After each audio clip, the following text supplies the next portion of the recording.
Hey everyone, it's Madison from PH Doodling. Welcome to my channel. Today I'm going to be showing you my 2022 bullet journal setup. I am going to be using this beautiful Archer and Olive bullet journal. I'd say it's a maroon color and it has this really pretty flower on the front and it's actually in rose gold. It's really hard to tell on camera, but I absolutely love it. I absolutely love the products from Archer and Olive. Their notebooks are such high quality and I cannot recommend them more. They have beautiful covers and so many fun designs to choose from, and the paper is so thick and in such high quality. I really recommend their notebooks, so be sure to check them out. And if you're interested, I have a 10% off coupon code down in the description for your purchase. So you can see I'm going to go ahead and get started here, and of course the first thing you have to do when you get a new journal is write your name in the front. So that's what I'm doing here. You can see I'm just doing my simple little calligraphy there with a few little patterns from the theme that I'm doing for my setup. I chose a very simple color palette to kind of go with my cover, of course, so I picked this really pretty red, a few pinks, and browns to do kind of this abstract theme throughout my setup. It's very similar to the one that I did for 2021, but I really liked it and it's easy to do, and I love being able to mix it up by changing the colors to match the journal. So there you can see I completed that, and so we're going to go ahead and move on to setting up kind of my introductory page for my journal. I like to do this at the beginning of each of my journals just as something fun to kind of incorporate in my setup. And so you can see I have the year. It's crazy to me that we're going into 2022. I feel like it should still be 2020. I do not know where 2021 got. It's absolutely crazy, but anyway, I'm still trying to accept it. I'm sure it's going to take me a couple of months to write 2022 instead of 21 because it always takes me a while to adjust to a new year. I also decided this time to write the months on the bottom, and this journal is going to last me approximately 6 months, so from January to June. Because I do use 2 journals per year just because of the amount of spreads that I do, which honestly is really fun because then I get to use more of my stash and use all the pretty journals that I have. So you can see I am going in and actually just starting on the lettering and the numbers there, and then I'm going to go in and do the abstract pattern. So if you notice, I just actually took my eraser and lightly erased over all of my sketches on this page, and that is because I'm going to be coloring on top of it with my Tombow markers. And sometimes I draw a little too firmly with my pencil, and if you color on top of that, it can be difficult to actually erase completely. So sometimes before I go through and do my spreads in my bullet journal, I'll actually just lightly erase, so it's easier to add the color on the top and then erase the final pencil marks all at the end. So that's a really good tip if you like to sketch things out before you actually fill them in your bullet journal, because that's something I definitely do all the time because I mess up frequently, so I like to kind of have it kind of laid out a little bit before I add my color on top. So that can be a great little trick. This abstract kind of theme was not my idea. I saw it on Instagram with some of my other followers that I follow, and I absolutely love it because you can just add in all kinds of fun motifs that you like, and it looks really cool in all kinds of different color palettes. It's also super easy to do, which honestly I just kind of needed because it's been a really crazy past couple of weeks leading into the new year. And I just took my Pigma pen and added in a few little leaf doodles to kind of just bring it together, and I was really very happy with how it turned out. I absolutely love this color palette. Pinks are my favorite, and you add in a little brown and red and it looks beautiful. So I was very pleased with this layout. One of the other spreads that I like to include in my setup of a new journal is a future log. I know some people do this, everybody does it a little bit differently, but I found this is what works best for me. And so since this journal, like I said, is only from January through June, that is all I do for my future log, and then I have another page, which I'll show you in a little bit, which is for the rest of the year. So that if I have dates, I can kind of add them to that page and then transfer them to my second journal.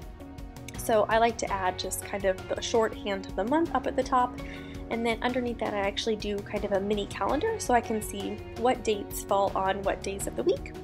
And then I leave basically the whole rest of that page blank for me to put dates of events that I have going on. And this just works really well for me because obviously, as you guys know, as a bullet journalist, we only set up our spreads and our pages every month, so we need to have a place to put those dates that are far off in the future that we don't necessarily have pages ready for.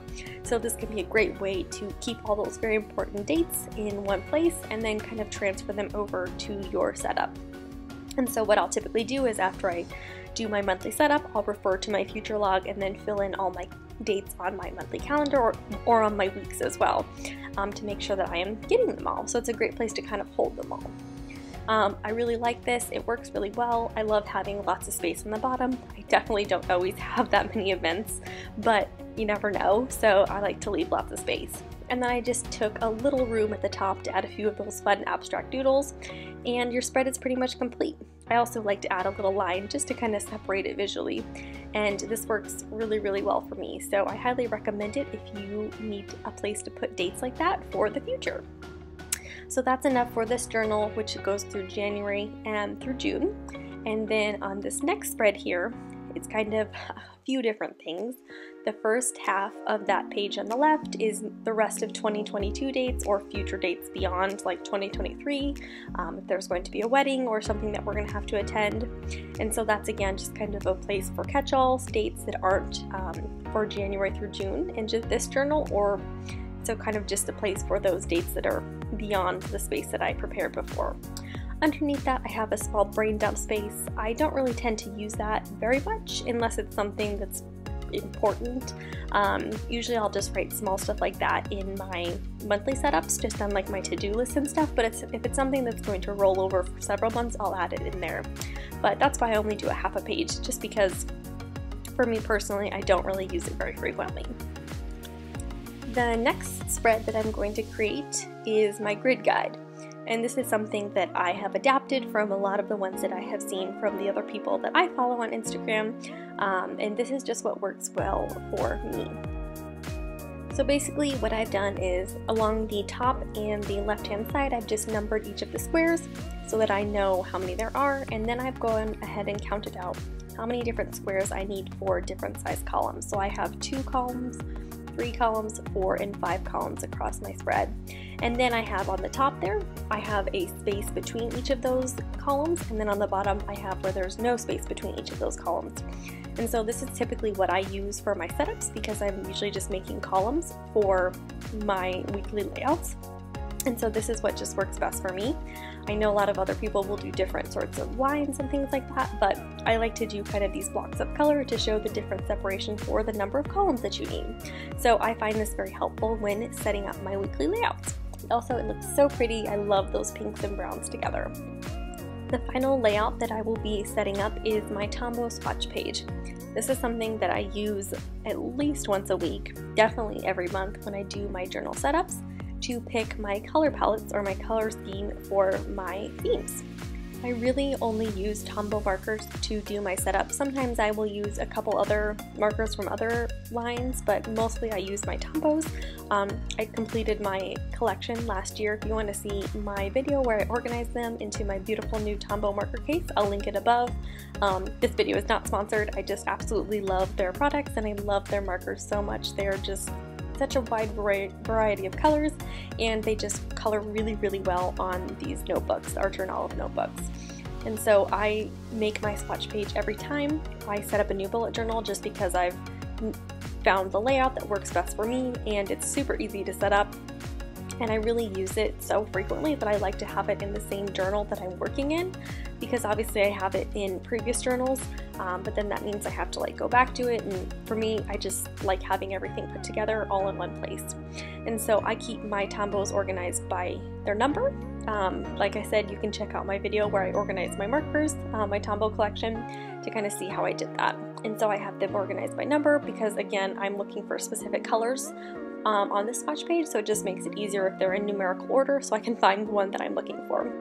So now I'm going to actually go ahead and take each marker and swatch it next to the corresponding number. This turns out so cool. I'm going to speed it up so you guys don't have to watch me do every single marker because there are over 100, but you can see we're starting there with the yellows, and then we'll work our way down into the greens, and then we'll add in the blues and purples and pinks and reds and oranges and browns and blacks and kind of the more neutral colors. I love how this looks. It's so fun. So now let's go ahead and take a quick flip through of my bullet journal setup. I hope you enjoyed this video. I had a lot of fun sharing it with you. I hope it gives you some inspiration for your own journal. Be sure to give it a thumbs up if you enjoyed this video, and if you would like to see more content like this, don't forget to hit subscribe so you get notifications when I post new videos. I post new Plan With Me videos every month to share my theme for the month, so please be sure to subscribe below. If you like this kind of content, you can also follow me on Instagram at pagedoodling21. Thank you so much for watching. Happy doodling!